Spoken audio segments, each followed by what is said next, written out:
What's going on, everybody? Welcome to the Lamonts G Custom Live Show, the number 3 podcast. I just want to mention a few things this morning. I saw a lot of news yesterday concerning the Super Bowl. Yeah, the Super Bowl.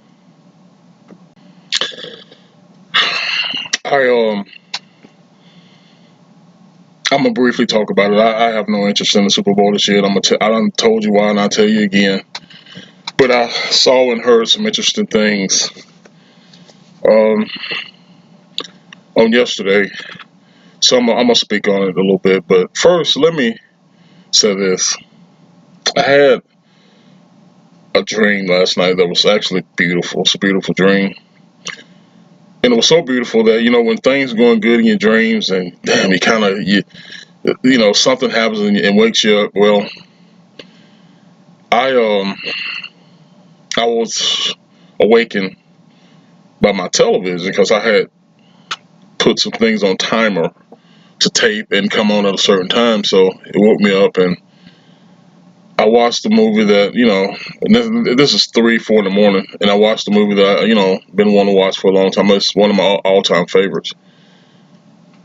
But after that, I was in and out of consciousness, going back and forth to sleep, and the movie after this movie was Charlotte's Web, the 2006 one, not the original, the old school one, but the 2006 one, and I'm like, don't want to watch this, but it was actually good, and it got me to thinking.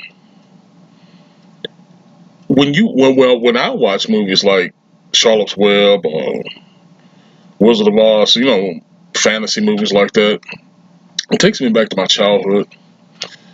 And as a grown adult, if movies like that don't do something to you emotionally and give you a little bit of a heartwarming feeling, you got some demons between your two shoulders, man. Seriously.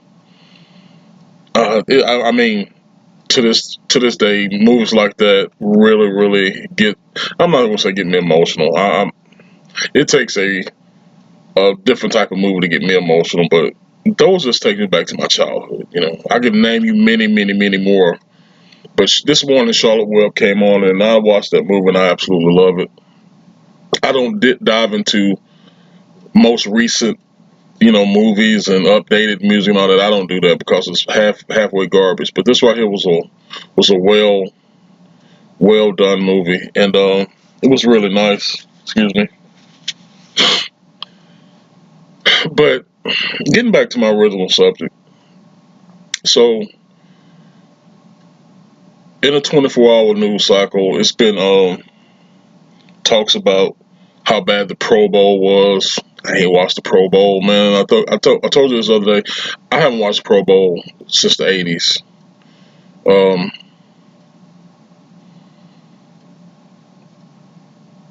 if you delve into podcasts like I do, podcasts and news, this one podcaster, I think he's out of Louisiana somewhere. He was showing some clips of older Pro Bowls, and specifically the 1991 Pro Bowl, where Ronnie Lott hit this tight end over the middle. Now, I promise you, because I could see jersey colors, but if he hadn't said anything, I just would have thought this was a normal game. These jokers was hitting. They were running, they were throwing, they was catching. This was real football. And listening to him commentate, on the video, he was basically saying, and we all know that the Pro Bowl is meaningless. It's nothing. It's just these guys get this high honor, being all pro players, and they play in this one. They go to Honolulu back then. They go to Honolulu, and it's a vacation, but yet playing some football. And these guys was playing some football. So I don't know quite when that stopped. Now he said this was back in 1991 Pro Bowl, so it's the 1990 season. I want to watch it anyway because I was in college, doing stupid shit. But that's what I should have been doing, hitting. But I was doing other things. God forgive me. But telling you earlier, I haven't watched the Pro Bowl since mid '80s. When did it stop? When did it's always been a meaningless game, I guess for some, but like for them guys, the 1990 season, 1991 Pro Bowl, them guys was hitting. That hit running light put on that damn tight end, and I think the guy said that the tight end never went to another Pro Bowl. I don't know if that means he never played again, and I don't know. I don't know the story, but that hit was so vicious that old boy never saw another Pro Bowl. And I wish somebody could tell me, when did the Pro Bowl stop being physical? Because like I said, it don't mean anything, but yet if you play football like I did, all games matter. All games mean something. Which, I don't want to get off topic, but I do want to mention this. I was talking to a guy, and we was trying to rack our brains because I love football. Football is my passion, and it always have been. Even to this day, where it's ugly in all facets, it's even trickling down to high school. It's ugly. The players in the NFL, even though they're still playing, and the guys in college just chasing bags, they ain't playing football for real. But my point to that is, I had a passion for football for 50 years. Love it. It was my blood. It was everything to me. Even when I didn't play anymore, I was still involved with younger people. Trying to help them get um, do the right things on their journey, etc., etc. I had a passion for it, and I bet you, and this is just a guess, from all the time I played football, from the last game I played with USFL um, G League team, I guess you could say. I bet you all the guys I played with and played against, I bet you less than 5% had that passion that I had. And I'm talking about the guys who were 6'5", 275, absolutely, that won the genetics lottery, absolute beast monsters. I really didn't get too many guys having that passion. I had that passion. I didn't win the genetics lottery. I won the self-awareness lottery. I won the, no matter how big or how strong somebody is, give it your all. Go out there and you be the best you could be. I won that lottery. I won the lottery of having two wonderful parents to raise me to think like that. But, God was telling me now he played. When I came out of high school, I actually had a scholarship at University of Nebraska, so I got to see pretty much the best that the Big Eight had to offer. And at the time, the Big Eight and I want to say, I don't know if Florida State's part of ACC or not. They might have been independent, but I want to say the Florida teams and the Big Eight teams, Nebraska, Oklahoma, and out west USC. These were the standards in college football. Your best players went to these teams, and Alabama, too. But he played. I want to say the Big Ten conference. He played with Michigan. I think Michigan was big. Always been Big Ten. And he was like, dude, these guys mostly from out west, but had a lot from the Midwest. These guys were monsters, but yet the passion for football really wasn't there. The genetics lottery winnings got them to that point. And like I was always told my son, because my son was 6'2", at the time was 6'2", 275. Let your gift from God get you an education and get you to the next level in life. Use it as a tool. And many of these guys, I want to say damn near all of them who got the opportunity, allowed their gift from God to get them to the next level as far as the physical. But very few had that passion. Talking to him, guys I dealt with, in Nebraska when I got to Livingston, very few had that passion. They had the tools. They didn't have the passion. And that brings me back to that Pro Bowl game of 1991 that guy was talking about. You making millions of dollars, and you going out there in a meaningless game to hit, to run, to throw, to give it your all. That's passion, in my opinion. And you know what this guy was talking about. You had a guy that came from Dallas, went to Green Bay. Michael Parsons, I can't remember his name. He out there in a wheelchair. You got these clowns playing flag football. Now, listen, mind you, they make millions and millions of dollars. You don't want to risk it on something that don't mean nothing. But that I still say that passion is not there. It's not there from the top to the bottom. And I mean your executives, your owners, that passion is not there like it once was. That's why we're losing the greatest sport ever invented. We're losing it because nobody has any passion. They want that bag. They want that money. But nobody has the passion. And I know it's not true in all guys in the NFL, not all the owners, not all the executives, but the majority, the passion ain't that. They just want that money. And that's a very, very sad thing.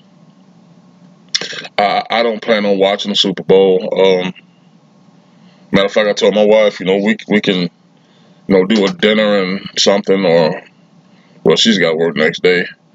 Um, we can do something. It won't be watching that. There have been years, when the national championship, especially when Alabama Auburn was playing, all day was dedicated to football and cooking out and eating.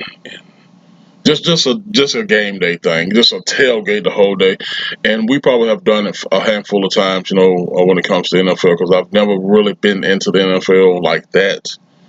Um, but there's been some times we may actually made the whole day special. But in today's atmosphere, politically, you got people, you got devils and evil entities that when they get a platform like that, they want to show how evil and demonic they really are. And I think there's many entities within the NFL that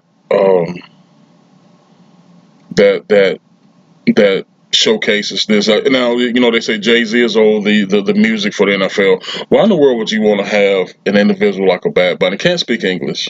Supposed to be a cross-dressing, transgender, toe-touching, pink panty wearing piece of shit.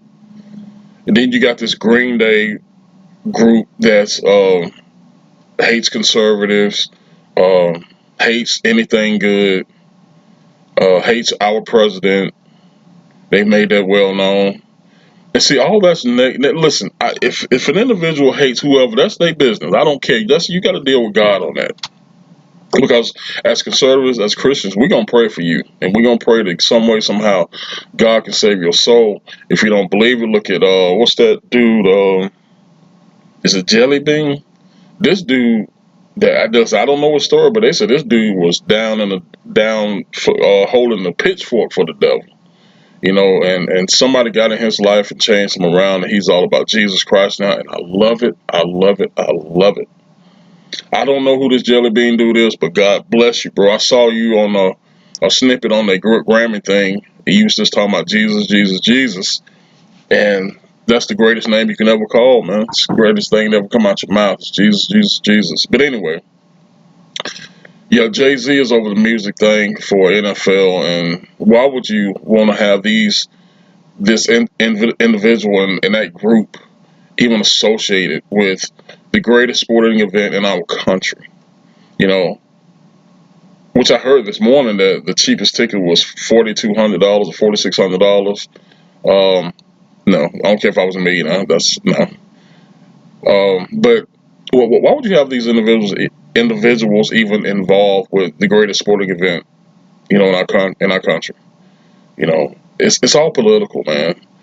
And listen, I pray, because before I define myself as anything, I define myself as a Christian, but I'm a conservative Christian. And even though we're all human and we're not perfect, I do think conservatives make good decisions, do the right thing. I mean, like I said, we're all human, and so we're not perfect, but I would rather have conservatives living next to me in the same room with me, dining with me, than I would anything else. Anybody who calls themselves liberal, communist, Marxist, these people are evil. Look at your history. This is one thing I hate that I failed to do in school. It's really deep dive into history. Because as I'm doing it now, I got my degree 2 or 3 years ago. Um, I studied sociology, philosophy, blah, blah, blah, all this crap. And I mean, I'm like, dude, it's so much that I played around and just wasted a lot of years of learning. And I wished I would have deep dove into those subjects uh, earlier in my life. But listen, you learn something new every day, and that's what I'm going to do until the day I die. I learn something new, and politically, human development wise, I've learned so much over the past 5 years, man. And um, that's why I say, yeah. Anybody with a Marxist liberal mindset, that's not people I want to be around. Yeah. That's not the topic of this video. It was mainly just to talk about some things I saw yesterday about the Pro Bowl, about the Super Bowl, and they can have it. Don't want to have anything to do with it. But listen, I just want to mention that, and if you get a chance, if you have 2 or 3 hours to yourself, man, watch an old movie. Watch a movie back when the actors and actresses really considered their work as as art, when they gave all their all to their craft. Um, that's why I love old movies now, because they were real.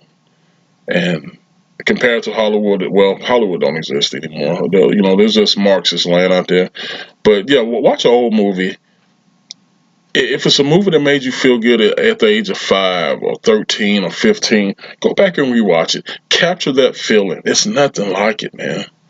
I know a lot of people in the world say, we need to be going forward, and that's true. We want to wake up and do something different every day, learn something new every day. But you got to think back to some of your most to some of the times in your past that just made you feel damn good. And I do that constantly. I do it all the time. And I'm not looking backwards. Actually, I'm taking what happened then, and I'm building on the now. Because I promise you, had them days not been good, I wouldn't be good now. That's why I thank my parents. I thank God that they put me in a position to succeed. Now, listen, I'm not a millionaire. I don't want to be. I don't give a damn about money. Money's not gonna make me a better person. It's not gonna put better food in my mouth. I don't care about going to Dubai, so therefore I don't care about the crap that'll get me there. I don't care about it.